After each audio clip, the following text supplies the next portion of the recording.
Welcome back to the Thinc Conversations. Still with me is Mr. David Maimela, who also serves in the SABC board. Now, I checked something here to say, would you agree with me that South Africa has a long-term plan in which each youth generation has contributed to its development? If so, what is that long-term plan? And what was your generation's tangible contribution to it, your generation specifically? And what should the current generation contribution be, tangibly? Yeah, well, It's about the plan, your generation, and what should this one be? Because I think you're exiting the youth, or you have exited. yeah.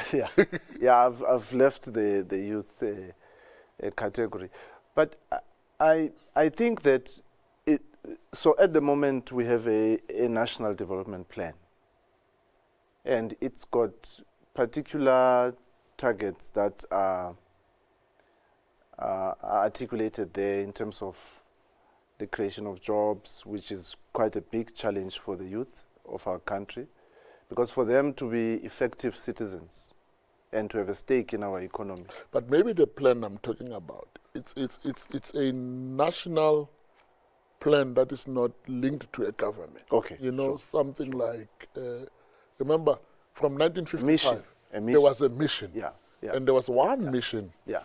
and there were generations of Sure. youth Sure. that Yeah. contributed until now. Yeah. What was that mission, and what was your, Yeah. So the historical mission of the youth of 76 and at the time was to free our country and create a free and a democratic society where everyone will make an equal contribution to create a better society.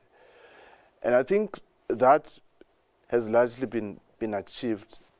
There are still some legacy issues that we're dealing with, as I said, from a structural perspective and all of that. But I think the current generation has to... Let's start with your generation. What did your generation contribute in? Yeah, so our generation contributed largely to build some of the, like contributing to building the new state. Yeah. Contributing to putting in place new policies. I mean, I remember the national youth policy, for instance, was developed by my generation. I know that we have contributed a lot in the development of, or shaping, the size and shape of higher education, what our universities should look like, and what kind of legislation and policies should shape higher education. We have worked a lot as a generation to expand and grow the sector. We now have more than 1 million. I mean, we had about 600,000 students in the mid-90s in the university sector. We now have more than 1 million.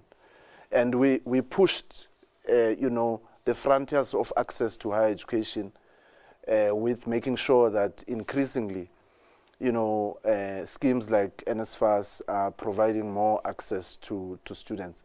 And I think the current generation has to take forward those struggles.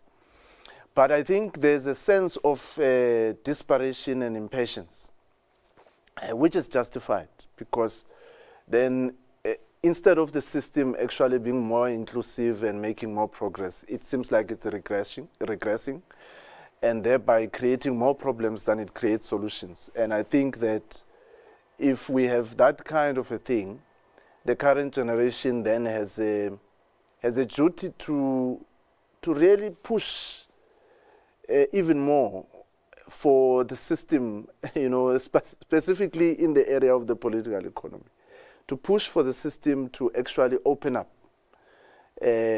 create more opportunities, make sure that young people have a clear path of development from early childhood development right through to the point where they start making a meaningful sense of their lives. But your generation was very active in no-fee education, and we saw NSFAS coming out of out of your generation. Literally, in South Africa, you can be born and just get education until university if you qualify for certain threshold. Yeah. But what we have seen is that NSFAS excludes middle class, and the world over, we know that the middle class is able to replicate itself. So with the middle class not being able to afford higher education, it is true, the so-called missing middle. Do you think that contribution you made about NSFAS, but excluding your middle class, was it a good one? But I think it's a good contribution you made. Yeah. No, I think there is a case to be made. So in South Africa, we don't have universal free access to higher education. We don't have that. We've got a targeted approach. So meaning that we're going to have a means test, that who qualifies and all of that. It's mainly a fiscal question about whether there's enough resources to cater for everybody from a universal perspective. But the argument of government is that we can't cater for everybody. Those that can help themselves, the government can meet them halfway and all of that. That goes to the question of the missing middle. So it's important from a social cohesion point of view that not only do you, whilst you open up the system, because historically the system has been, even across the world to some extent, universities have been open for the upper classes, the middle and the upper classes. But in South Africa, you have this policy that says no, but the poor and the working class, those from the margins of society, should also have access to the highest levels of education.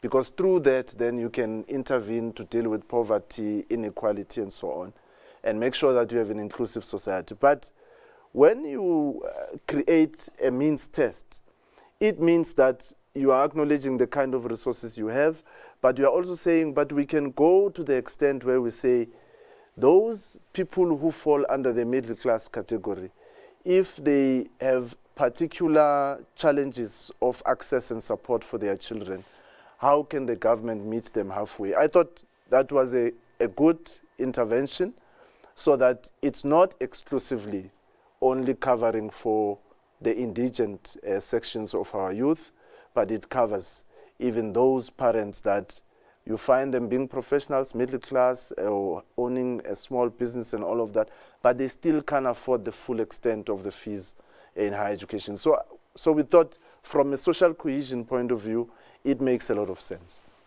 Now, you know, over the past 30 years, we have observed that when youth talent was deployed without any hindrance, it has delivered exceptional results in the arts, sports, and areas where human agency was required.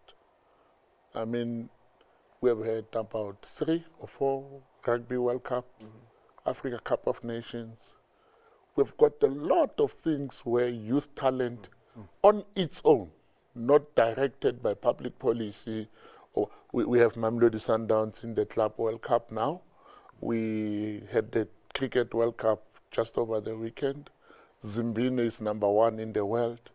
Now, why is the other side of our talent of youth not getting expression, like in the economy?